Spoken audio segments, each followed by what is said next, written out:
السلام عليكم ورحمة الله وبركاته. الحمد لله رب العالمين.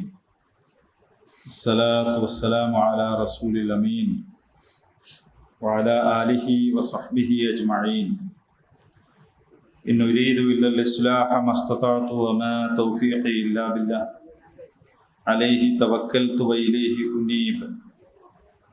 رب اشرح لي صدري ويسر لي أمري واحلل عقدة من لساني يفقهوا قولي. എത്രാമത്തെ ആയത്താണ് നമ്മൾ? 15 വരെ എത്തിയതാ. ഇനി 116 മുതലാണ് അല്ലേ?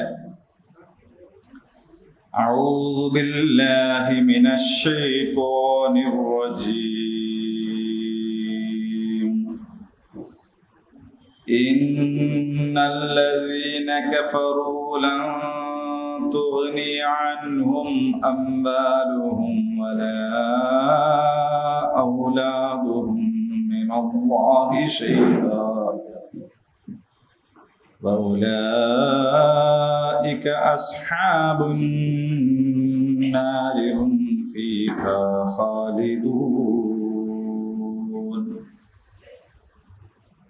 مثل ما ينفقون في هذه الحياة الدنيا كمثل ريح فيها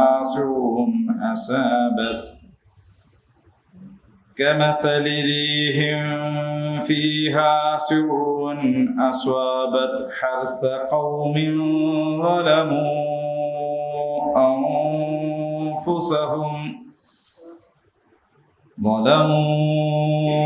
أنفسهم فأهلكت فما ظلمهم الله ولكن أنفسهم يظلمون.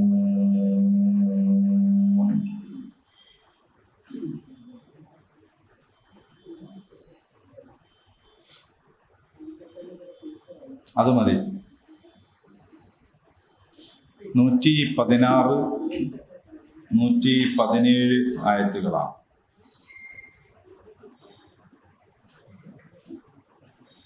ഇന്നല്ലദീന കഫറു, ഇന്ന തീർച്ചയായും നിശ്ചയമായും, അല്ലദീന കഫറു നിഷേധികൾ, കാഫിറുകൾ,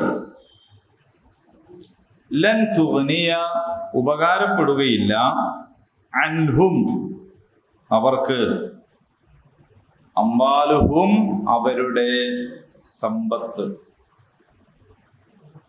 മാൽ എന്ന് പറഞ്ഞാൽ എന്താണ്? മാൽ നമ്മളെ തേങ്ങ ഉറുക്കി കൂട്ടുന്ന മാലല്ല. അപ്പുണ്ടോ മാല്? അതൊക്കെ പോയില്ലേ? മാല് എന്ന് പറഞ്ഞാൽ മൂല്യമുള്ളതിനാണ് മാല് എന്ന് പറയുന്നത്.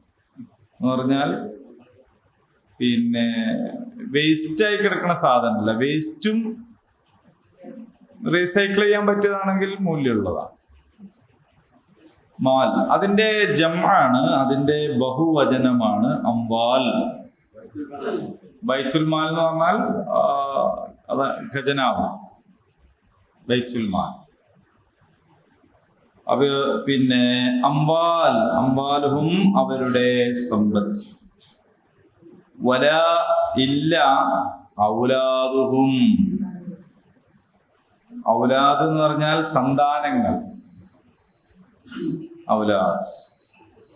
മിനല്ലാ അള്ളാഹുവിൽ നിന്നും, ഷൈഅ് എന്ന് പറഞ്ഞാൽ വളരെ ഒരു സംഗതിയുടെ ഏറ്റവും ചെറിയ ഒന്നിനാണ് ഷൈഅ് എന്ന് പറയുന്നത്.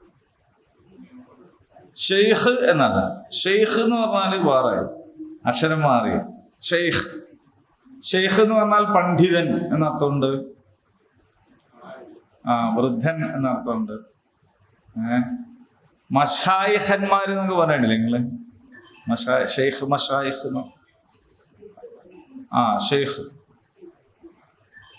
ഷെയ്ഖ് എന്ന് പറഞ്ഞാൽ വൃദ്ധൻ എന്ന് അർത്ഥമുണ്ട്.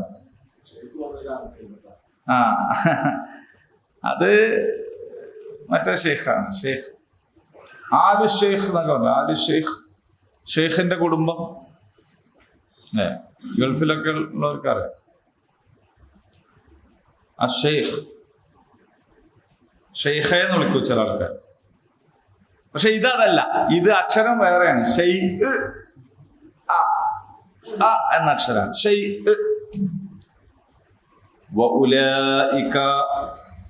അവര് അല്ലെങ്കിൽ അക്കൂട്ടർ അസ്ഹാബുന്നാർ. അസ്ഹാബ് എന്ന് പറഞ്ഞാൽ ആൾക്കാര്. അസ്ഹാബുൽ കഹ്ഫ് നമ്മൾ പണ്ട് പഠിച്ചിട്ടില്ലേ? അസ്ഹാബുന്നാർ, അസ്ഹാബുൽ ജന്ന എന്നൊക്കെ പറഞ്ഞാൽ അസ്ഹാബുന്നാർ എന്ന് പറഞ്ഞാൽ നരകത്തിന്റെ അവകാശികൾ. അസ്ഹാബുൽ ജന്ന എന്ന് പറഞ്ഞാൽ സ്വർഗത്തിന്റെ അവകാശികൾ. ഹും അവർ ഫീഹാ അതില് ഖാലിദൂൻ നിത്യവാസികളായിരിക്കും. ഖാലിദ് എന്ന് പറഞ്ഞാൽ നിത്യൻ. ഖാലിദ് എന്ന് പറഞ്ഞാൽ നിത്യൻ. അപ്പൊ സത്യൻ എന്താ പറയാ? സ്വാദിഖ്.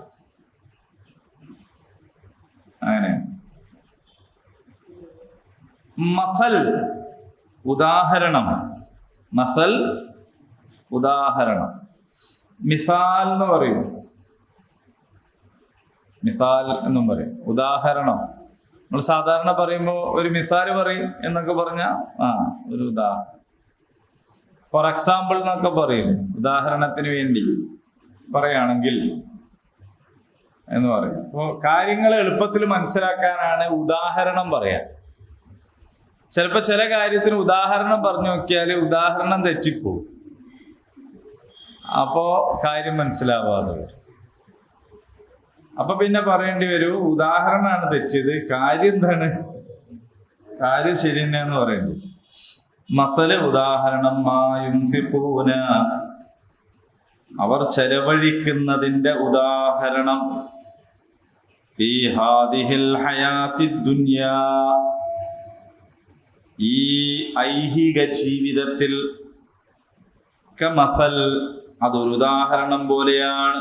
റീഹ കാറ്റ്, ഫീഹാ അതിലുണ്ട്, സിർറുൻ ശൈത്യം തണുപ്പ്. ടീച്ചറെവിടെ പോയി തന്നെ?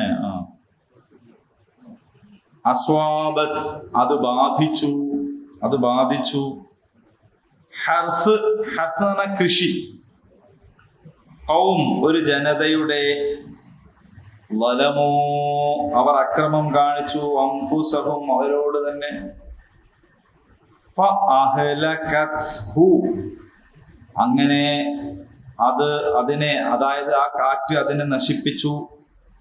വമാ വലമഹും അവരെ ദ്രോഹിച്ചിട്ടില്ല അല്ലാഹു, വലാകിൻ പക്ഷേ അംഫുസഹും തങ്ങളെ തന്നെ, യദ്ലിമൂൻ അവർ ദ്രോഹിക്കുന്നു.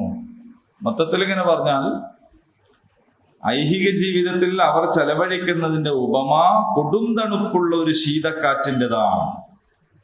അത് ആത്മദ്രോഹികളായ ഒരു ജനവിഭാഗത്തിന്റെ കൃഷിയിടത്തെ നശിപ്പിച്ചു.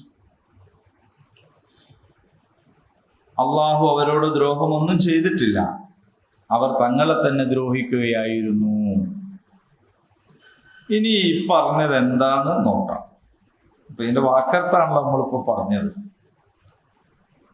അപ്പോൾ ആദ്യം അള്ളാഹു പറഞ്ഞത് ആരെക്കുറിച്ചാണ്? വേദക്കാരെ കുറിച്ചാണ് ആദ്യം പറഞ്ഞത്. 113 അല്ലേ? അവരെല്ലാവരും ഒരുപോലെയല്ല. വേദക്കാരിൽ തന്നെ നേർവഴിയിൽ നിലകൊള്ളുന്ന വിഭാഗമുണ്ട്. അവര് രാത്രിയിൽ സുജൂദ് ചെയ്ത് അള്ളാഹുവിന്റെ വചനങ്ങളെ പാരായണം ചെയ്യുന്നു. അവർ അള്ളാഹുവിൽ വിശ്വസിക്കുന്നു, അന്ത്യദിനത്തിലും വിശ്വസിക്കുന്നു, നന്മ കൽപ്പിക്കുന്നു, തിന്മ തടയുകയും ചെയ്യുന്നു. അല്ലേ? വയുസാരിഊന ഫിൽ ഖൈറാത്ത് അവര് നന്മകളിൽ ധൃതിയിൽ മുന്നേറുന്നു. ഉലൈക മിനസ് സ്വാലിഹീൻ അവർ സജ്ജനങ്ങളിൽപ്പെട്ടവരാകുന്നു. അപ്പൊ ഞാന് പറഞ്ഞിരുന്നു 2 തരം ധൃതിയുണ്ട്. ഒരു ധൃതി അൽ അജലതു മിനശ് ശൈത്വാൻ എന്നതാണ്. ധൃതി പൈശാചികമാണെന്ന് പറയുന്ന ഒരു ധൃതിയും. അതേ സമയത്ത് ഇവിടെ പറയുന്നത് യുസാരിഊന ഫിൽ ഖൈറാത്ത്, നന്മയിൽ ധൃതി കാണിക്കുന്നു എന്നാണ്. ഈ രണ്ട് ധൃതിയും തമ്മിലുള്ള വ്യത്യാസം ഞാൻ പറഞ്ഞു തന്നിരുന്നു. ആർക്കെങ്കിലും ഓർമ്മ ഉണ്ടോ? അങ്ങനൊക്കെ ഇപ്പൊ ചോദിച്ചാലേ എന്ന് പറഞ്ഞാൽ ഒന്ന് ആർത്തിയുടെ ഭാഗമായും അനവധാനതയുടെ ഭാഗമായും ഉള്ള ധൃതിയാണ്. ഒരു മുന്നും പിന്നും നോക്കാതെ, ഒരു സൂക്ഷ്മതയില്ലാതെ, പരിസരബോധമില്ലാതെ ഉണ്ടാവുന്ന ഒരു ധൃതിയുണ്ട്. ചില ആൾക്കാരൊക്കെ ബൈക്കുമ്പോൾ പോണ കണ്ടില്ല നിങ്ങള്? പോണത് മനുഷ്യന്മാർ നടക്കണ വഴിയിലൂടെയാണെന്ന് ഓർമ്മയില്ലാതെ മറ്റേ മത്സര ഗ്രൗണ്ടിൽ പോണ അതേ മൂഡിൽ എന്ത് ചെയ്യും, റോഡുമ്മ കൂടെ പോണൊരു ധൃതിയുണ്ട്. എന്താ പോയിട്ട് കാര്യം എന്ന് വെച്ചാൽ ഒന്നും എല്ലാവർക്കും ഇങ്ങോട്ട് ഉദയമാതിരി വരാൻ വേണ്ടിയിട്ടാണ്, അല്ലാണ്ട് എന്തോ അത്യാവശ്യത്തിന് പോകുന്നല്ല. അപ്പൊ ധൃതി, അങ്ങനത്തെ ഒരു ധൃതി, അത് പൈശാചികമാണ് എന്നാണ്. അതേസമയം ഇവിടെ നന്മയിൽ ധൃതിപ്പെടുക എന്ന് പറഞ്ഞാൽ എന്താന്ന് വെച്ചാല് ഈ അവധാനത ഇല്ലാത്തത് കൊണ്ടല്ല, ശ്രദ്ധയും സൂക്ഷ്മതയും ഇല്ലാത്തത് കൊണ്ടല്ല, നന്മയിൽ മുന്നേറുക. ഒരു നല്ല കാര്യം വിചാരിച്ചാൽ അത് പിന്നത്തേക്ക് വെക്കാതിരിക്കുക. ഞാൻ കഴിഞ്ഞ പ്രാവശ്യം പറഞ്ഞിരുന്നു, ചെയ്യണോ ചെയ്യണോ അങ്ങനെ ചെയ്യണോ ആവട്ടെ, നോമ്പൊൽക്കുന്നൊക്കെ നമ്മളന്നേരം പറഞ്ഞിരുന്നു അല്ലേ? നമുക്ക് ഇൻഷാ അല്ലാഹ് മുഹറം 9, 10 നോറ്റെടുത്ത് തുടങ്ങിയാലോ? അതന്നെ സുന്നത്ത് നോമ്പേ, മൻസൂർക്ക ഗ്രൂപ്പിലിടുന്ന നോമ്പ്. അതിന്റെ പേരെന്താ അറിയോ? അതിന്റെ പേര് മൻസൂർക്ക ഗ്രൂപ്പിലിടുന്ന നോമ്പ്. എന്തോ ഒരു നോമ്പ്, സൗമൽ മൻസൂരിയ. അപ്പോ ഇപ്രാവശ്യം സുഖാണ്. മുഹറം 9, 10 നോറ്റിട്ട് നമുക്ക് തുടങ്ങിയാല് രസാണ് അല്ലേ? പിന്നെ അവിടുന്ന് അങ്ങനെ നോക്കിയാണ്. അപ്പൊ ഇതെന്താന്ന് വെച്ചാല് നമ്മള് പലപ്പോഴും ഈ നിസ്കാരശീലമില്ലാത്ത ആൾക്കാർ എങ്ങനെയാണ്, നാളെ സുബഹി മുതൽ തുടങ്ങാന്ന് വിചാരിക്കും, മറ്റന്നാൾ. അപ്പൊ അങ്ങനെ ഒരു സംഗതിയെ വൈകിപ്പിക്കുക, പിന്തിപ്പിക്കുക എന്നത് ഒരു നല്ല കാര്യമല്ല. പെട്ടെന്ന് തന്നെ ചെയ്യാം. ഒരു കാര്യം വഖഫ് ചെയ്യണം എന്ന് വിചാരിക്കുന്നു, നമുക്ക് വഖഫ് ചെയ്യണം, അത് പള്ളിക്ക് കൊടുക്കണം, അല്ലെങ്കിൽ അത് ഇന്നതിന് കൊടുക്കണം, ആവട്ടെ, നോക്കട്ടെ, എന്താവട്ടെ ആവട്ടെ എന്ന് വിചാരിക്കുമ്പോഴേക്ക് ആളങ്ങ് പോകും. അപ്പോ അങ്ങനെ പിന്നത്തേക്ക് വെക്കാതെ യുസാരിഊന ഫിൽ ഖൈറാത്ത് എന്ന് പറഞ്ഞാൽ വേഗം വേഗം പെട്ടെന്ന് തന്നെ നല്ല കാര്യങ്ങളൊക്കെ പെട്ടെന്ന് തന്നെ അങ്ങോട്ട് ചെയ്യാം എന്നതാണ് അത്. മറ്റേത് അജലത് മിനശ് ശൈത്താനിൽ നിന്നുള്ള ഒരു ധൃതിയാണ്. ഒന്നും നോക്കാതെ പെട്ടെന്ന് തന്നെ കാര്യങ്ങൾ കൈകാര്യം ചെയ്ത്. ഏതിലേനും മാഷ ഏതുള്ളത്? കലീലാവതിന്നല്ല, നമ്മളാ കീരിനെ കൊന്ന ഒരു കഥ അല്ലേ? ഏല വന്നത് കീരിനെ കൊന്ന ഒരു കഥ പറഞ്ഞില്ലേ? കുട്ടി ഉറങ്ങുമ്പോ കീരിനെ കൊന്ന കഥ ആദ്യമായിട്ട് കേൾക്കണാരും ഇങ്ങനെ നോക്കുന്നുണ്ട്. അങ്ങനെ തന്നെ വേണ്ടത്. എന്നാ പറയണ ആൾക്കൊരു ആവേശം ഉണ്ടാവും ആദ്യമായിട്ട് കേൾക്കുള്ള. അതായത് പിന്നെ ഒരു വീട്ടില് കീരിനെ പോച്ചിരുന്നു ഒരാള്. കീരില്ലേ, കീരി. എന്താ കീരി എന്നൊന്നും പറഞ്ഞിട്ട് പോത്തൊരു എക്സ്പ്രഷൻ ഒന്നും വരുന്നില്ല. കീരി അല്ലല്ലോ, സ്ഥിരം കാണുന്നതായതുകൊണ്ടാണ്. ഓക്കെ. അപ്പൊ അങ്ങനെ ഇദ്ദേഹം വീട്ടില് കുട്ടിനെ ഉറക്കി കിടത്തിയിട്ട് പോയി എന്നാണ്. ഇപ്പൊ തിരിച്ചു വന്ന് നോക്കുമ്പോ പിന്നെ കൊലായിൽ തന്നെ കീരി ഉണ്ട്, ചോര ഉണ്ട് മുഖത്തൊക്കെ. അപ്പൊ ഇയാള് എന്താണ് പറ്റിച്ചല്ലോ എന്ന് വിചാരിച്ചിട്ട് വേഗം പോയി മുട്ടൻ പടി എടുത്തോണ്ട് വന്നിട്ട് കീരിനെ അച്ചു വന്നു എന്നാണ്. അകത്ത് പോയി നോക്കുമ്പോ എന്താ സംഭവം? കുട്ടി സുഖമായിട്ട് ഉറങ്ങുന്നു. കുട്ടിന്റെ അടുത്ത് ഒരു പാമ്പിനെ കീരി കടിച്ചു മുറിച്ച്. അപ്പൊ ഈ കുട്ടിനെ രക്ഷപ്പെടുത്താൻ വേണ്ടിയിട്ടാണ് കീരി എന്താക്കിയത്? പാമ്പിനെ കൊന്നത്.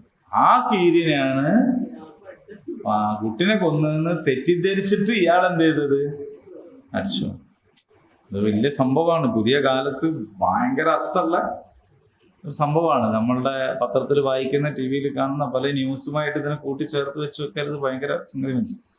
അപ്പൊ അതൊരു ധൃതിയാണ്. പിന്നത്തേക്ക് വെച്ചിട്ടില്ല. മൂപ്പര് അകത്തേക്ക് തന്നെ കയറി നോക്കിയില്ല, കൊലായി തന്നെ കാര്യം കൈകാര്യം ചെയ്തു. പക്ഷെ പിന്നെയാണ് മനസ്സിലായത് ഞാൻ ചെയ്തതും ഇല്ല, അബദ്ധാണ്. ആ ധൃതിയെ കുറിച്ചാണ് ലജലത്തുമിന ഷെയ്ത്താൻ, ഷെയ്ത്താനിൽ നിന്നുള്ളതാണ് എന്ന് പറയും.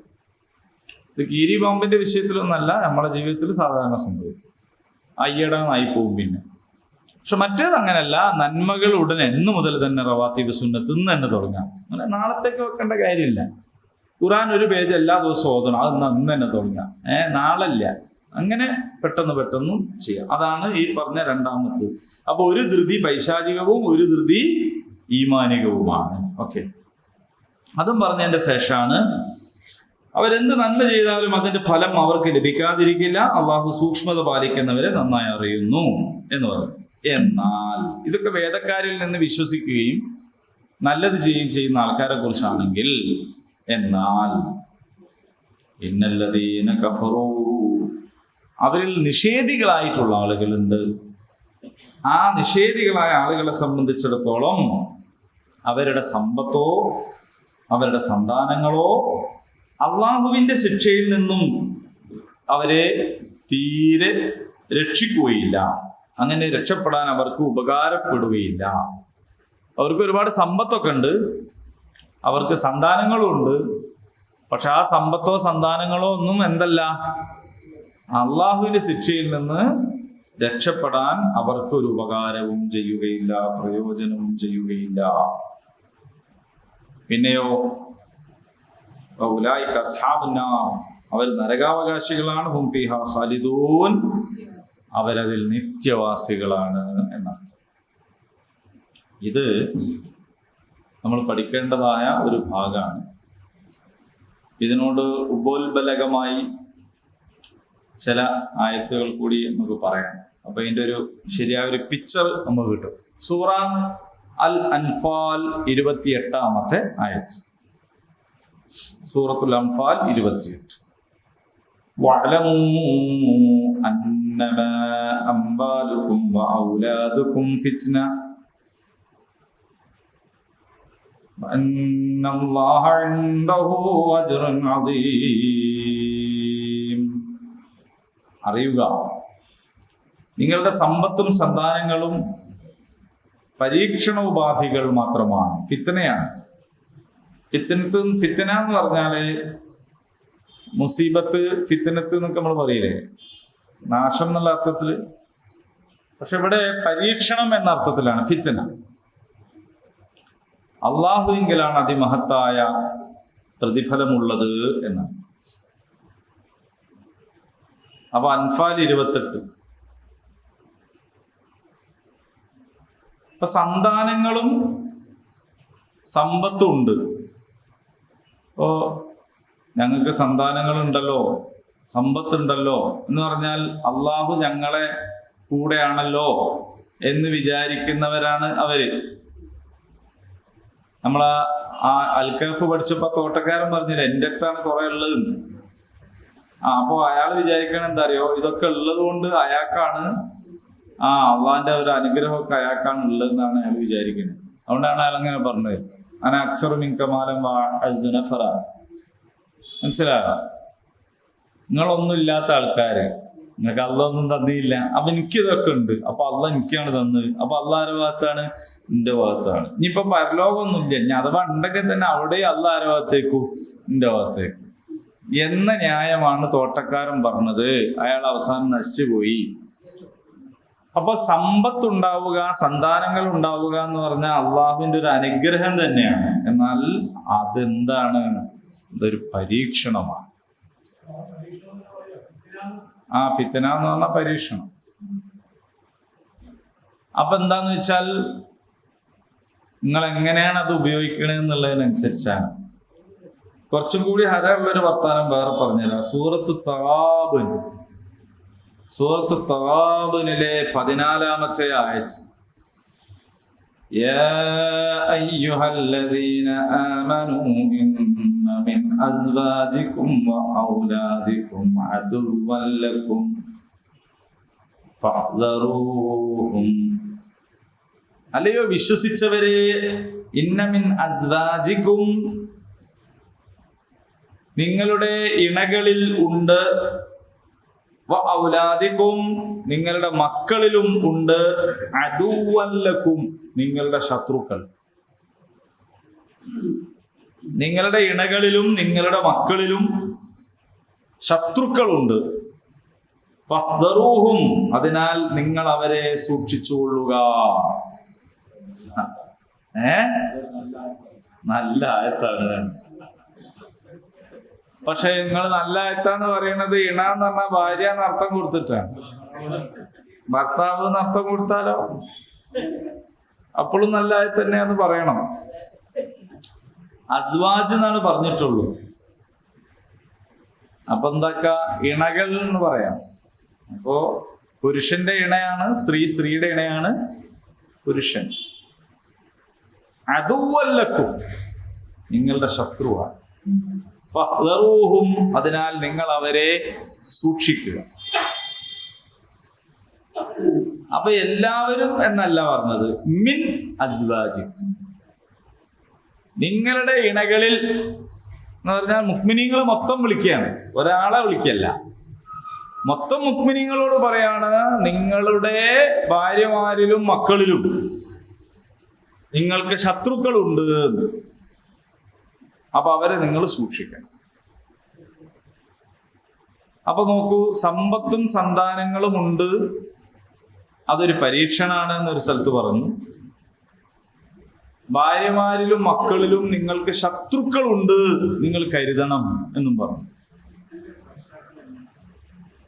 ഒന്നുമില്ല,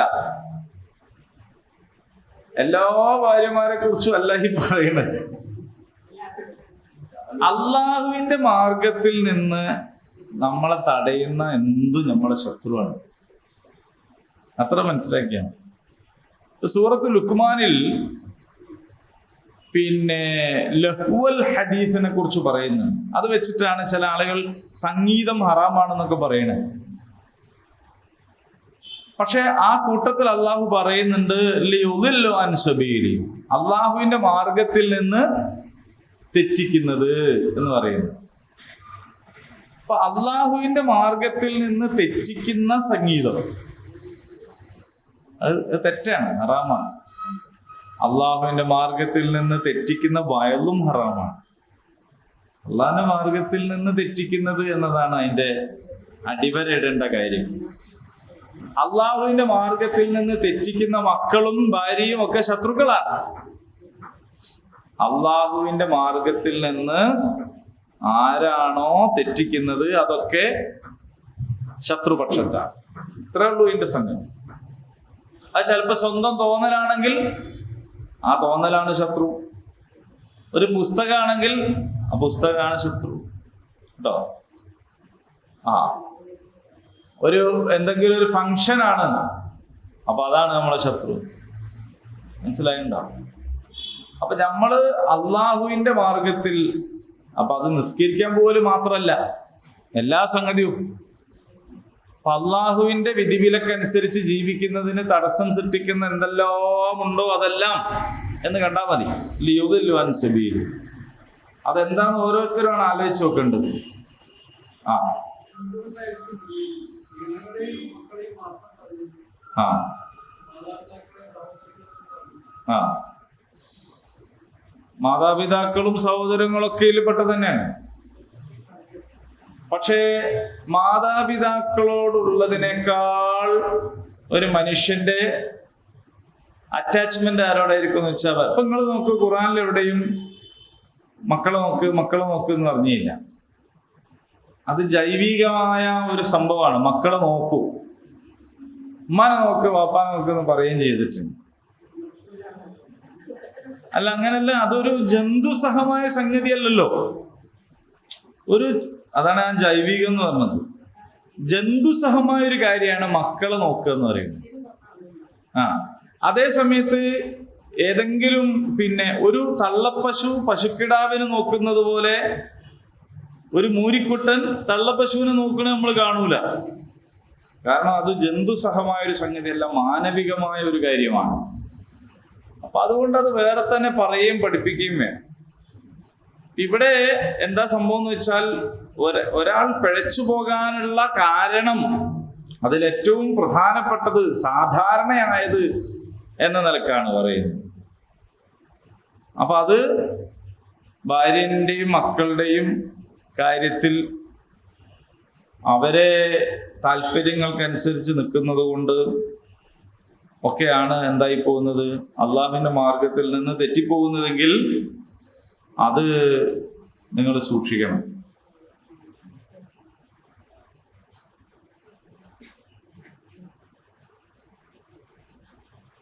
അവിടെ വീണ്ടും പറയുന്നുണ്ട്, ഇന്നമാ അംവാലുക്കും വഔലാദുക്കും ഫിത്ന വല്ലാഹു ഇൻദഹു അജ്റുൻ അദീം.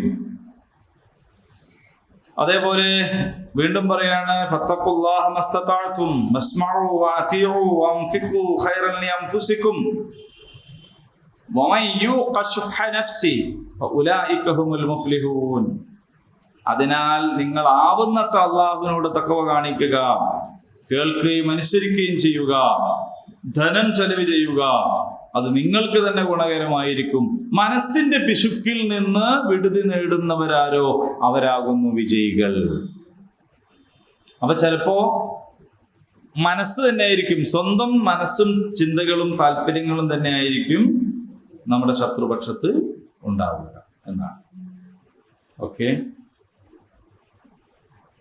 അപ്പോ ഇനി സൂറ ലുഖ്മാനിൽ അള്ളാഹു പറയാണ്, സൂറ ലുഖ്മാൻ 33.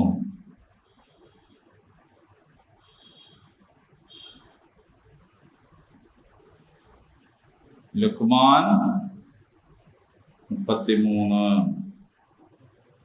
യാ അയ്യുഹന്നാസ്, ജനങ്ങളെ വിളിച്ചുകൊണ്ടാണ് പറയുന്നത്. അല്ലയോ മനുഷ്യരെ, തഖൂ റബ്ബക്കും, നിങ്ങൾ നിങ്ങളുടെ റബ്ബിനെ സൂക്ഷിക്കുക. വഹ്ശൗ യൗമൻ ലാ യജ്സി വാലിദുൻ അൻ വലദിഹി വലാ മൗലൂദുൻ ഹുവ ജാസിൻ അൻ വാലിദിഹി ഷൈആ. മനുഷ്യരെ, നിങ്ങൾ നിങ്ങളുടെ നാഥനെ സൂക്ഷിക്കുക. ഒരു പിതാവിനും തൻ്റെ മകനൊരു ഉപകാരവും ചെയ്യാനാവാത്ത, ഒരു മകനും തൻ്റെ പിതാവിനൊട്ടും പ്രയോജനപ്പെടാത്ത ഒരു നാളിനെ നിങ്ങൾ ഭയപ്പെടുക. ഇന്ന വഅദല്ലാഹി ഹഖ്ഖുൻ, അല്ലാഹുവിന്റെ വഅദ അത് സത്യമാണ്. ഫലാ തഗുറന്നകുമുൽ ഹയാത്തുദ് ദുനിയാ വലാ യഗുറന്നകും ബില്ലാഹിൽ ഗറൂർ. അതിനാൽ ഐഹിക ജീവിതം നിങ്ങളെ വഞ്ചിക്കാതിരിക്കട്ടെ, ഒരു കൊടും ചതിയനും അള്ളാഹുവിന്റെ കാര്യത്തിൽ നിങ്ങളെ വഞ്ചിക്കാതിരിക്കട്ടെ. അപ്പൊ അവിടെ പിതാവിനെ മകനുമായിട്ടും മകനെ പിതാവുമായിട്ടും ബന്ധപ്പെടുത്തിയിട്ടും അത് പറഞ്ഞു.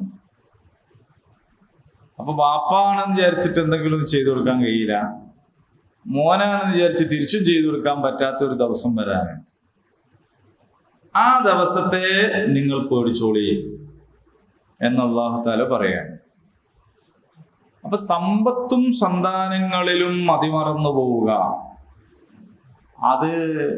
അതിൽ പരലോകം നഷ്ടപ്പെട്ടു പോവുക, അതിന്റെ താല്പര്യത്തിന് വേണ്ടിയിട്ട് ദീനീ താല്പര്യങ്ങളെ വെടിയുക എന്നൊക്കെ പറയുന്നതിനെ കുറിച്ചാണ് ഇവിടെ പറഞ്ഞത്. പുരയിലുള്ളത് ശത്രുവായി പോവാണ്ട് നോക്കണം എന്നർത്ഥം.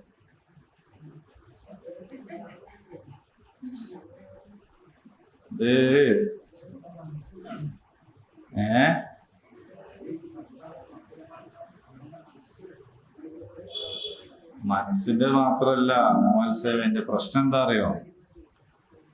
ഇതിലൊക്കെ പ്രശ്നം എന്താന്ന് വെച്ചാല് നമുക്ക് പ്രധാന ആര് എന്നുള്ളൊരു ചോദ്യമാണ്. നമുക്ക് ഏറ്റവും പ്രധാനം ആരാണ്? അള്ളാഹ് വെറുതെ പറഞ്ഞാൽ പോരാ. അത് നമ്മക്ക് വെറുതെ ഇരിക്കുമ്പോ അള്ളാഹു തന്നെയാണ് പ്രധാനം, അത് സംശയമൊന്നുമില്ല, എല്ലാവർക്കും അറിയത്തില്ലേ. ഓരോ സമീപനത്തിൽ നമുക്ക് ആരാണ് വലുത് എന്നാണ് പ്രശ്നം. നമ്മളെ സമീപനത്തിൽ ആരാണ് നമുക്ക് വലുത്? ഒരു പൈസ ചെലവാക്കണ വിഷയത്തില് അള്ളാഹ്ക്ക് പൊരുത്തുള്ളതാണോ എന്ന് നോക്കലുണ്ടോ, ഓക്ക് പൊരുത്തുള്ളതാണോ നോക്കലില്ല. കല്യാണമൊക്കെ വരുമ്പോ, വീടുണ്ടാക്കുമ്പോ, അടുക്കള സെറ്റ് ചെയ്യുമ്പോ, അന്നേരമൊക്കെ ലോഡഡ് ഫ്രൈസ് മറ്റേ സാധനമൊക്കെ വാങ്ങുമ്പോ അപ്പൊക്കെ ആരാ നമുക്ക് വലുത്? അള്ളാഹ് തന്നെയാണോ വലുത്? മക്കളാണോ വലുത്? അങ്ങനൊക്കെ ഓരോ സമയത്തും ഒരു ഉദാഹരണം പറഞ്ഞതേ ഉള്ളൂ. അന്ന് വാങ്ങണ്ടെന്നല്ല പറഞ്ഞതിൻ്റെ അല്ലോ. നിക്കാഹില് മരണസമയത്ത് ആരാ നമുക്ക് അള്ളയാണോ വലുത് അല്ലെങ്കിൽ വേറെ ആരാണോ വലുത്, ഇങ്ങനെ ഉണ്ടല്ലോ. അപ്പൊ അത് നോക്കിയാൽ മതി. ഇപ്പൊ ഓരോന്നും അപ്പൊ നമുക്കിപ്പൊ വെറുതെ ഇരിക്കുമ്പോ നമുക്ക് അള്ള തന്നെ വലുത്, അതിൽ തർക്കമൊന്നുമില്ല. വെറുതെ ഇരിക്കുമ്പോ എല്ലാവർക്കും അള്ള തന്നെ വലുത്. അള്ളാഹു അക്ബർ കബീറ ഭയങ്കര സംഭവിക്കും. തെക്കുബേർ വലിയ നാളിലൊക്കെ അല്ലേ അള്ളാഹു അക്ബർ കബീറ എന്തായാലും പോയപ്പോ. അല്ലെങ്കിൽ നമ്മളെ ശരിക്കുള്ള സ്വഭാവം പുറത്തു വരപ്പോഴാണ്. നമ്മളെ ശരിക്കുള്ള സ്വഭാവം എപ്പോഴാണ് പുറത്തു വരിക? സാധാരണ നോർമലായിരിക്കുമ്പോ നമ്മളെ ശരിക്കുള്ള സ്വഭാവം പുറത്തു വരൂല. അസ്സലാമു അലൈക്കും വലൈക്കും സ്ലാം, എന്തൊക്കെ വർത്താനം, സുന്ദരല്ലേ, ഓ മാഷേ ടീച്ചറെ, ഓക്കെ ഓക്കെ. പക്ഷേ നമ്മളെ സ്വഭാവം ശരിക്കുള്ളത് പുറത്തു വരിക ഒന്നെങ്കിൽ നമുക്ക് നല്ല സങ്കടം ഉണ്ടാവും, അല്ലെങ്കിൽ നല്ല ദേഷ്യം പിടിക്കുമ്പോൾ, അല്ലെങ്കിൽ സാധാരണത്തിൽ കവിഞ്ഞ സന്തോഷം ഉണ്ടാവും. എന്ന് പറഞ്ഞാൽ നമ്മളുടെ ഒരു സാധാരണ സമയത്തല്ല, ഒന്നെങ്കിൽ സങ്കടം ഉണ്ടാവുമ്പോൾ, അപ്പൊ നമ്മളെ നോർമൽ സമയം മാറി സങ്കടത്തിൻ്റെ ആയി. അല്ലെങ്കിൽ ഭയം ഉണ്ടാവുമ്പോൾ അത് നോർമൽ അല്ല, മാറി അല്ലെ. അല്ലെങ്കിൽ ദേഷ്യം വരുമ്പോൾ അത് മാറി. അല്ലെങ്കിൽ അത്യാഹ്ലാദം ഉണ്ടാവുമ്പോൾ മാറി. ഇങ്ങനെയുള്ള സമയത്ത് നമ്മൾ ആരാന്നുള്ളതാണ്. മറ്റേതിപ്പോ പറഞ്ഞ മാതിരി അള്ള വലിയവനാണ്, അള്ള മാത്രമാണ് വലിയവൻ എന്ന് പറയാൻ നമുക്കെന്ത് ബേജാറുണ്ടോ? ഒരു ബേജാറ്. അവിടെയാണ് നമ്മളുടെ അഖ്ലാഖ് വെളിപ്പെടുക, നമ്മളെ സ്വഭാവം പുറത്ത് വരിക. അതുകൊണ്ടാണ് നിങ്ങൾ യാത്ര ചെയ്താലാണ് ഒരാളെ പറ്റി പറയാൻ കഴിയാന്നൊക്കെ പറഞ്ഞത്. യാത്രയിൽ ഈ ജാതി എല്ലാം എന്താവും, ഏതെങ്കിലും ഒരു സംഗതി പുറത്തു വരും. സാമ്പത്തിക ഇടപാടിൽ പുറത്തു വരും, കൂടെ ജീവിച്ചാലും പുറത്തു വരും.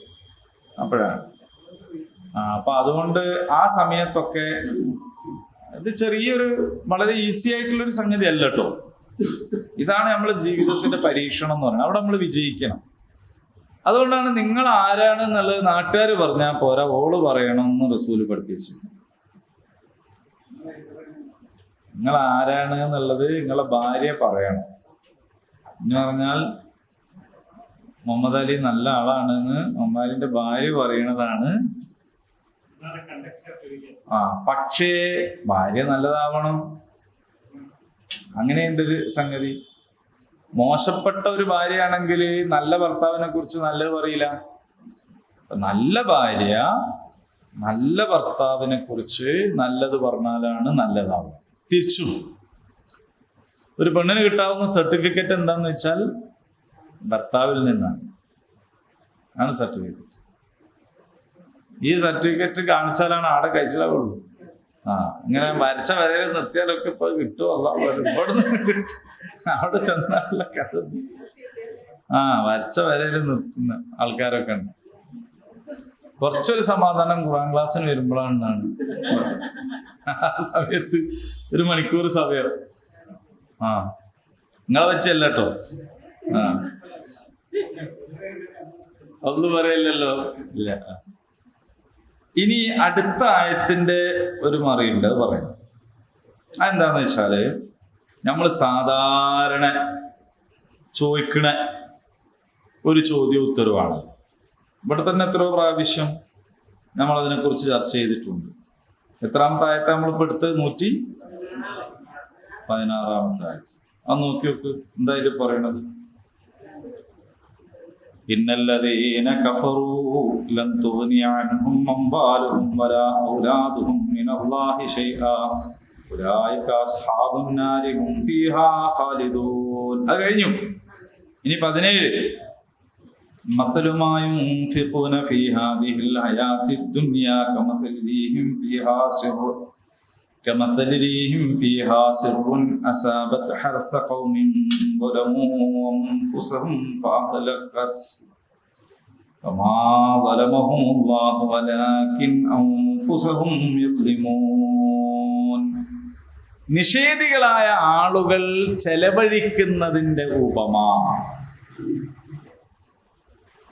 കഴിഞ്ഞ ക്ലാസ്സിൽ നമ്മൾ പറഞ്ഞില്ലേ മാഷെ, നന്മ ഉപകാരം തമ്മിലുള്ള വ്യത്യാസത്തെ കുറിച്ച്. ഇപ്പൊ നിഷേധികളായ ആളുകളും ചെലവഴിക്കുന്നു. ഇത് നമുക്ക് പലപ്പോഴും സംശയം ഉണ്ടാകുന്ന ഒരു കാര്യമാണ്. വിശ്വാസികളൊന്നല്ല, പക്ഷെ അവരും എന്താക്കുന്നു, ചെലവഴിക്കുന്നുണ്ടല്ലോ, അവരും നല്ലത് ചെയ്യുന്നുണ്ടല്ലോ എന്നിങ്ങനെ നമ്മൾ എപ്പോഴും പറയും. അള്ളാഹു പറയാണ്, അതിന്റെ ഉപമ എന്താന്ന് ചോദിച്ചാൽ അത് ഒരു ശീതക്കാറ്റിന്റെ ഉപമയാണ്. ആത്മദ്രോഹികളായ ഒരു ജനവിഭാഗത്തിന്റെ കൃഷിയിടത്തെ ബാധിച്ച ഒരു കാറ്റ്. അങ്ങനെ അത് ആ കൃഷിയെ നിശേഷം നശിപ്പിച്ചു. അള്ളാഹു അവരോട് ദ്രോഹമൊന്നും ചെയ്തിട്ടില്ല, അവർ തങ്ങളെ തന്നെ ദ്രോഹിക്കുകയായിരുന്നു.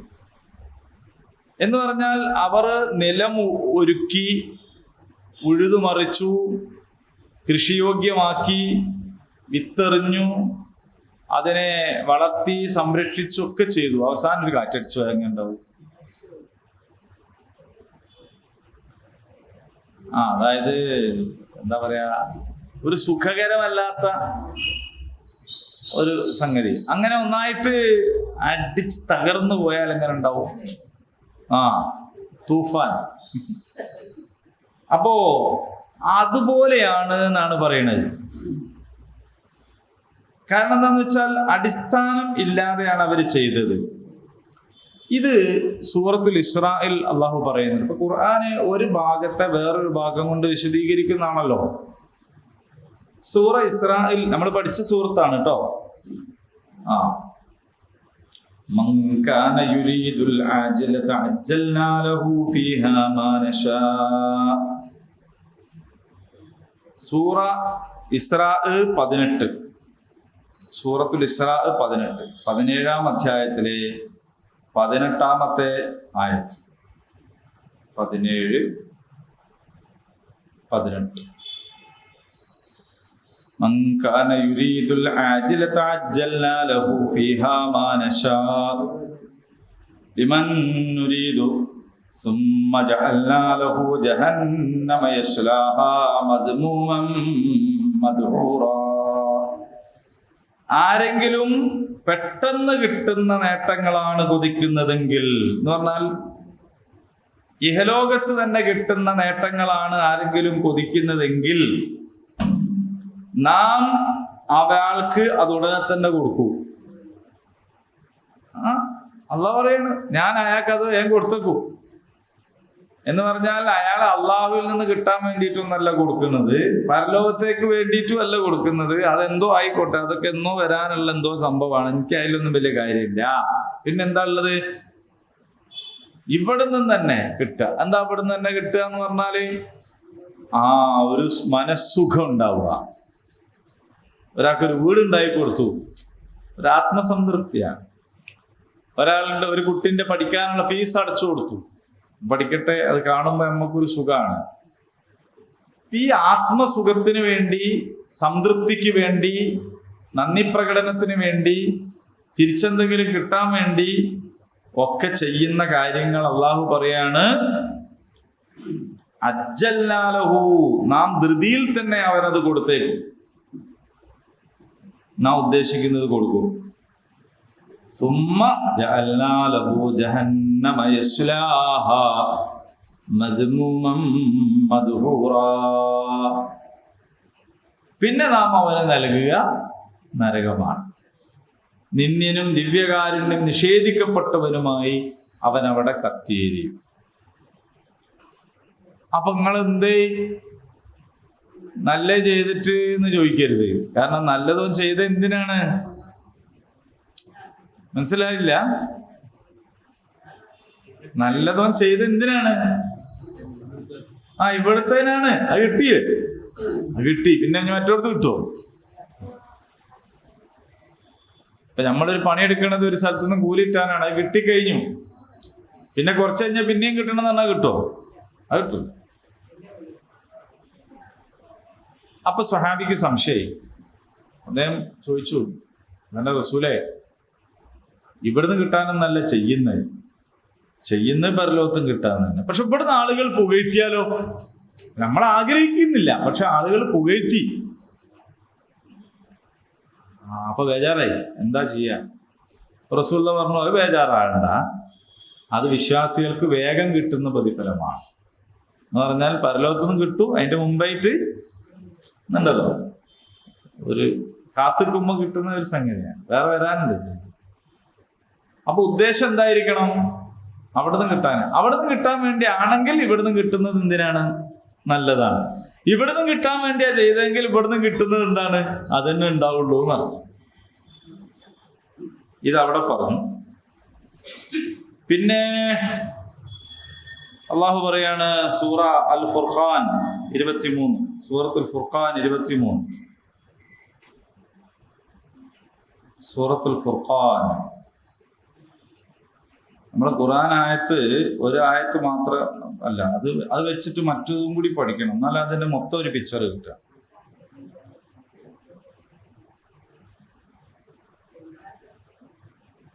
എന്താ പറയണത്? 23, അൽ ഫുർഖാൻ 23. وَقَدِمْنَا إِلَى مَا عَمِلُوا مِنْ عَمَلٍ فَجَعَلْنَاهُ هَبَاءً മൻസൂറാ. അപ്പോൾ അവർ പ്രവർത്തിച്ചിരുന്ന കർമ്മങ്ങളുടെ നേരെ നാം തിരിയും, അങ്ങനെ നാം അവയെ ചിതറിയ പൊടിപടലങ്ങളാക്കും.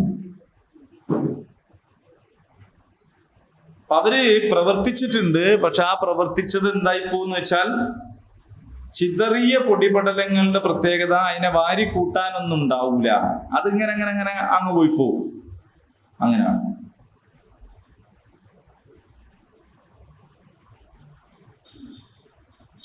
അവിടെ ഇനി ഒരു ഉദാഹരണം കൂടി പറയാം, എന്നിട്ട് അവസാനിപ്പിക്കാം. അത് 24-ാം അധ്യായം സൂറത്തുൽ നൂർ,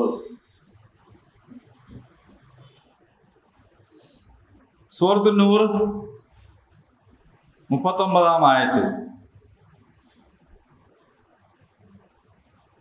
വല്ലദീന കഫറൂ അഅ്മാലുഹും കസറാബിൻ ബിഖിഅത്തിൻ യഹ്സബുഹു الظمآن ماء حتى إذا جاءه لم يجده شيئا ووجد الله عنده فوفاه حسابا والله سريع الحساب. സത്യത്തെ തള്ളിപ്പറഞ്ഞവരുടെ സ്ഥിതി എന്താണെന്നറിയോ? അവരുടെ പ്രവർത്തനങ്ങൾ മരുപ്പറമ്പിലെ മരീചിക പോലെയാണ്. ദാഹിച്ചു വലഞ്ഞവൻ അത് വെള്ളമാണെന്ന് കരുതുന്നു. അങ്ങനെ അവൻ അതിൻ്റെ അടുത്തു ചെന്നാൽ അവിടെ ഒന്നും തന്നെ കാണുകയില്ല. എന്നാൽ അവൻ അവിടെ കണ്ടെത്തുക അള്ളാഹുവിനെയാണ്. അള്ളാഹു അവന് തൻ്റെ കണക്ക് തീർത്തു കൊടുക്കുന്നു. അള്ളാഹു അതിവേഗം കണക്ക് തീർക്കുന്നവനാണ്. നമ്മൾ ഈ ഹൈവേന്റെ മുകളിലൂടെ വെയിലത്തൊക്കെ പോകുമ്പോൾ ചിലപ്പോൾ കാണൂലേ, അപ്പുറത്ത് വെള്ളമുള്ള പോലെ അടപ്പുണ അത് 39 സൂറത്തുൽ നൂർ 24-ാം അധ്യായം സൂറത്തുൽ നൂറിലെ 39-ാമത്തെ ആയത്താണ്. അപ്പൊ ദൂരേക്ക് നോക്കുമ്പോൾ മുമ്പിലുള്ള വണ്ടിയൊക്കെ വെള്ളത്തിൽ കൂടിയാ പോണെന്ന് തോന്നും ഇങ്ങനെ. പക്ഷെ നമ്മൾ അവിടെ എത്തി നോക്കുമ്പോൾ അവിടെ വെള്ളമൊന്നുമില്ല, അവിടെ ഉണങ്ങി കിടക്കുക തന്നെയാണ്. അപ്പോൾ നിഷേധികളായ ആളുകളെ സംബന്ധിച്ചിടത്തോളം ആ നിഷേധികളുടെ കർമ്മങ്ങളുടെ സ്ഥിതി ഇങ്ങനെ ആയിരിക്കും എന്ന് പറഞ്ഞുതരാണ്. അപ്പൊ സൽക്കർമ്മങ്ങളാകണമെങ്കിൽ എന്തു വേണം? ഈമാനിന്റെ പിൻബലത്തോടെ ചെയ്യണം. ഈമാനോട് കൂടിയിട്ട് ചെയ്തെങ്കിലേ അത് സ്വീകരിക്കപ്പെടുകയുള്ളൂ. ഈമാനില്ലാത്തവന്റെ കർമ്മങ്ങൾക്ക് ദുനിയാവിൽ എന്തെങ്കിലും കിട്ടിയെങ്കിലായി, കുഴപ്പമൊന്നുമില്ല, നമ്മക്കും അഭിനന്ദിക്കാം. നിങ്ങളത് ചെയ്ത് നല്ല കാര്യമാണ്, ഉഷാറായിക്കണം, പ്രോത്സാഹിപ്പിക്കുക. കാരണം ഓനാകെ അതേ ഉള്ളൂ. നമ്മളെന്തെങ്കിലും നല്ല കാര്യം ചെയ്തിട്ട് ആരും പ്രോത്സാഹിപ്പിക്കണില്ലെങ്കിൽ ബേജാറാകുകയേ വേണ്ട. കാരണം നമ്മക്കുള്ളത് അവിടെ ഉണ്ടാവും. നമ്മൾ നല്ലതൊക്കെ ചെയ്തിട്ട് മറ്റവനാണല്ലോ കൂടുതൽ അഭിനന്ദനം കിട്ടുന്നത്, ഓനിതേ ഉള്ളൂ, ഓനോട് നമുക്ക് സഹതാപാവേണ്ടി നക്കിട്ട പാടന്നെ ഉള്ളൂ, പിന്നെ അതിൻ്റെ അപ്പുറത്തേക്കൊന്നും ഇല്ല. അപ്പോൾ 2 വിഭാഗക്കാരെ കുറിച്ച് ഇവിടെ പറഞ്ഞു. അള്ളാഹുവിലും അന്ത്യദിനത്തിലും വിശ്വസിക്കുകയും അള്ളാഹുവിൻ്റെ വിധിവിലക്കുകൾ അനുസരിച്ച് പ്രവർത്തിക്കുകയും ചെയ്യുന്നവരെ കുറിച്ചും നിഷേധികളായ ആളുകളെ കുറിച്ചും പറഞ്ഞു. ആ നിഷേധികളുടെ സേവനവും അവരുടെ ചെലവഴിക്കലും എങ്ങനെയാണ് എന്നും പറഞ്ഞു തന്നു. 117 ഐഹിക ജീവിതത്തിൽ അവർ ചെലവഴിക്കുന്നതിൻ്റെ ഉപമ കൊടും തണുപ്പുള്ള ഒരു ശീതക്കാറ്റിൻ്റെതാണ്. ആത്മദ്രോഹികൾ എന്ന് പറയാൻ കാരണവും പരിശുദ്ധ ഖുർആനിന്റെ കാഴ്ചപ്പാടിൽ അള്ളാഹു ആരെയും ദ്രോഹിക്കുന്നില്ല, ആക്രമിക്കുന്നില്ല. അള്ളാഹു ഒരാളുടെ കർമ്മത്തെയും പാഴാക്കൂല. നേരത്തെയും പറഞ്ഞു അത്. പിന്നെ ഇവർക്ക് കിട്ടുന്ന ദ്രോഹം എന്താന്ന് ചോദിച്ചാൽ അവർ തന്നെ അവരോട് കാണിക്കുന്ന ദ്രോഹമാണ്. മനസ്സിലായോ? സ്വന്തത്തോട് അതിക്രമം ചെയ്തവർ എന്നാണ് കുറ്റം ചെയ്തവരെ ഖുർആൻ അഭിസംബോധന ചെയ്യുന്നത്. ആത്മദ്രോഹമാണ് ഒരാൾ ചെയ്യുന്ന ശിർക്കും കുഫറും നിഫാഖും റിയാവും. ഇതൊക്കെ ആത്മദ്രോഹമാണ്, സ്വന്തത്തോടാണ് ദുൽമ ചെയ്യുന്നത്. അപ്പൊ അള്ളാഹു ആരെയും ദ്രോഹിക്കുകയില്ല. അള്ളാഹു എല്ലാവരുടെ മുമ്പിലും 2 വഴി കാണിച്ചു കൊടുത്തു, ബുദ്ധി കാണിച്ചു കൊടുത്തു, അവസരം നൽകി, എല്ലാം ചെയ്തു. പിന്നെ തെറ്റ് ചെയ്യുന്ന ആള് വിചാരിക്കേണ്ട അയാൾ മറ്റേ ആളെ ദ്രോഹിക്കുകയാണെന്ന്. അയാൾ വേറെ ആരെയും ദ്രോഹിക്കുകയല്ല ചെയ്യുന്നത്, അയാളെ തന്നെ ദ്രോഹിക്കുകയാണ് ചെയ്യുന്നത്. ഇത് ഇസ്ലാമിന്റെ വളരെ മർമ്മപ്രധാനമായ ഒരു വീക്ഷണമാണ്. സ്വന്തത്തോട് ദുൽമ ചെയ്യുന്നവർ. നിങ്ങളൊരാളെ ചീത്ത വിളിച്ചാൽ, നബി ഒരിക്കലും പറഞ്ഞില്ലേ നിങ്ങൾ വാപ്പാനെ ചീത്ത പറയരുത്. അപ്പൊ വാപ്പാനാരും ചീത്ത അറിയാൻ നബി ചോദിച്ചു. നിങ്ങൾ വേറെ ഉള്ളവന്റെ വാപ്പാനെ ചീത്ത പറഞ്ഞാല് നിങ്ങളെ വാപ്പാനെ ചീത്ത അറിയില്ല തന്നെയാണ്. നിങ്ങളൊരാളെ ദ്രോഹിച്ചാൽ അത് നിങ്ങളെ തന്നെ ദ്രോഹിക്കല. ഇത് വളരെ പ്രധാനപ്പെട്ട ഒരു സംഗതിയാണ്.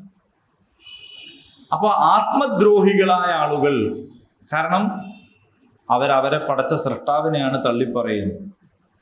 അവർക്ക് വേണ്ടിയിട്ട് അള്ളാഹു അറിയിച്ചു കൊടുത്ത സന്മാർഗത്തെയാണ് അവർ അവഗണിക്കുന്നത്.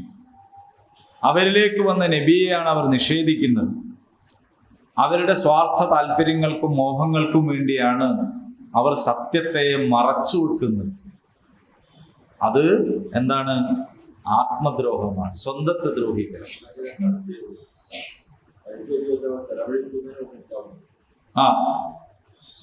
അതായത് ഈ പറഞ്ഞുകൊണ്ടിരിക്കുന്ന ആയത്തിന്റെ മുമ്പുള്ള ആയത്തിനോടാണ് നമ്മൾ കണക്ട് ചെയ്യേണ്ടത്. അതിന്റെ മുമ്പുള്ള ആയത്ത് 2 വിഭാഗത്തെ കുറിച്ച് പറഞ്ഞു. ഒന്നെന്താന്ന് ചോദിച്ചാൽ വിശ്വസിക്കുകയും അള്ളാഹിന്റെ നടപടിക്രമങ്ങളെ അനുസരിക്കുകയും ചെയ്യുന്ന ആൾക്കാർ. അത് 115 അവസാനിപ്പിച്ചു. പിന്നെ 116 തുടക്കം ഇന്നല്ലദീന കഫറൂ, നിഷേധികളായ ആളുകൾ. ആ നിഷേധികളായ ആളുകളുടെ സമ്പത്തും സന്താനങ്ങളും അള്ളാഹുവിൽ നിന്നുള്ള ശിക്ഷയിൽ നിന്ന് അവരെ രക്ഷിക്കുകയില്ല, അവർ നരകവാസികളായിരിക്കും. അപ്പൊ ചോദ്യം, അവരുടെ ചെലവഴിക്കലോ? അവരുടെ ചെലവഴിക്കലിന്റെ ഉപമ കാറ്റ് വന്ന് നശിച്ചു പോകുന്ന കൃഷി പോലെയാണ്. ആത്മദ്രോഹികളായ അവർ ആര്? ഇന്നല്ലദീന കഫറു. ആ നിഷേധികളായ ആത്മദ്രോഹികളായ ആ ആളുകൾ എന്താണ്? അവരെ അവരെന്താ ചെയ്യുന്നതെന്ന് ചോദിച്ചാൽ അവർ അവരെ തന്നെ ദ്രോഹിക്കുകയാണ്. അള്ളാഹു അവരെ ദ്രോഹിച്ചിട്ടില്ല. വലാകിൻ അൻഫുസുഹും, അവർ തങ്ങളെ തന്നെയാണ് ദ്രോഹിക്കുന്നത്. യദ്ലിമൂൻ, അവരവരെ ദ്രോഹിക്കുന്നു. കണക്റ്റായില്ലേ?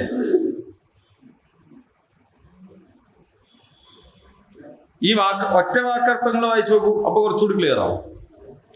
എന്താണ്? വമാ ലലമഹും, അവരെ ദ്രോഹിച്ചിട്ടില്ല അല്ലാഹു.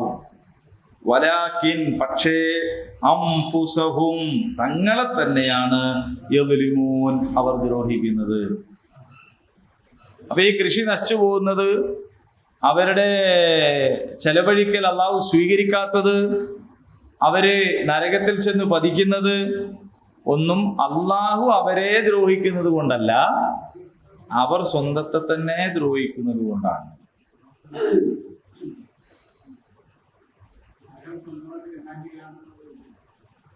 സ്വന്തം പർച്ചേസ് ചെയ്യാം നരകവര. ഏതോ ഒരു ജർമ്മൻ കഥയോ ഏതോ ഒരു സംഗതിയിലോട്ട് പറയുന്നുണ്ട്, ഒരാള് നരകത്തിന്റെ കാവൽക്കാരനോട് ചോദിച്ചോലോ ഇവിടെ എന്തെല്ലാം ഉള്ളത്. അപ്പൊ നരകത്തിന്റെ കാവൽക്കാരൻ പറഞ്ഞല്ലോ ഇവിടെ ഒന്നുമില്ല. പിന്നെ നരകം ഭയങ്കര സംഭവം, അത് ഓരോരുത്തരും കൊണ്ടുവരുന്നതാണെന്ന്. വരുന്നവര് കൊണ്ടുവരിക ചെയ്യാ, ഇവിടെ കാലിയാണ് എന്ന് പറഞ്ഞാല് ഓരോരുത്തരുടെയും അതാപുമായിട്ടാണ് ഓരോരുത്തർ വരുന്നത്. മനസ്സിലായോ? അപ്പൊ അവിടുന്ന് എന്തോ പ്രത്യേകിച്ച് ഉണ്ടാക്കി കൊടുക്കല്ല. ഒരാൾ ചെറിയ അതാപുമായിട്ടാ വരുന്നെങ്കിൽ അയാൾക്ക് ചെറിയ ശിക്ഷയ്ക്കും, നരകത്തിൽ ഏറ്റവും ചെറിയ ശിക്ഷ. അയാള് വലിയ സംഭവമായിട്ടാ വരുന്നെങ്കിൽ അയാൾക്ക് വലുത് കിട്ടും.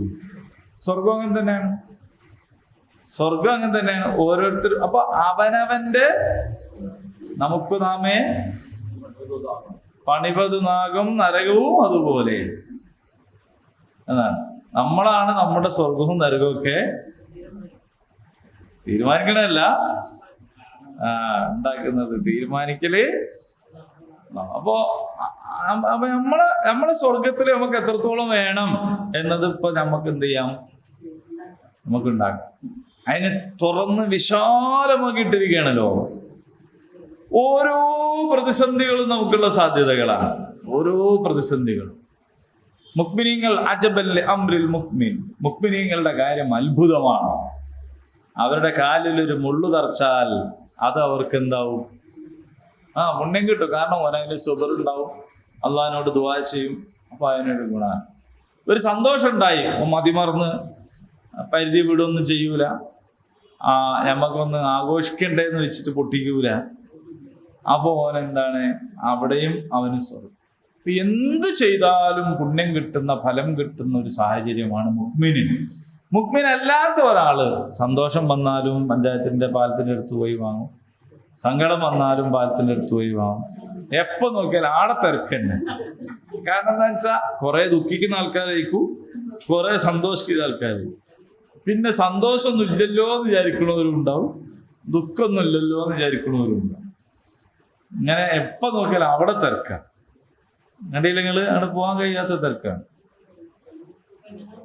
എല്ലാം പോവും. ഇപ്പൊ യൂണിസെക്സിന്റെ കാലമാണല്ലോ, ആണുങ്ങൾക്ക് വേറെ പെണ്ണുങ്ങൾക്ക് വേറെ എന്നൊന്നും ഇല്ല. അതിങ്ങനെ ഒന്നിച്ച് എല്ലാം ആയി. പക്ഷെ നിങ്ങൾക്ക് ഫ്രീ ആയിട്ട് KSRTC ഓർഡിനറിയിലാണെങ്കിലും പോകാൻ പറ്റും എന്നുള്ളത് KSRTC ഓർഡിനറിന്റെ കാര്യമല്ല. ശരിക്കതല്ല. ശരിക്കും എന്താണെന്നറിയോ, ഈ ആണും പെണ്ണും ഒന്ന് തന്നെയാന്ന് പറയുന്നതിന് വലിയൊരു തിരുത്താണത്.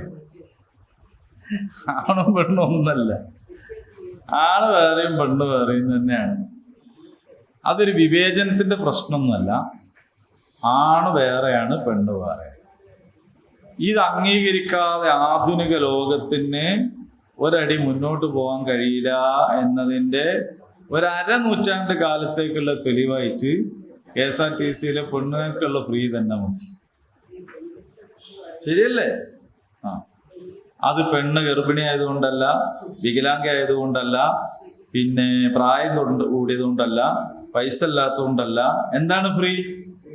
പെണ്ണായതുകൊണ്ട്.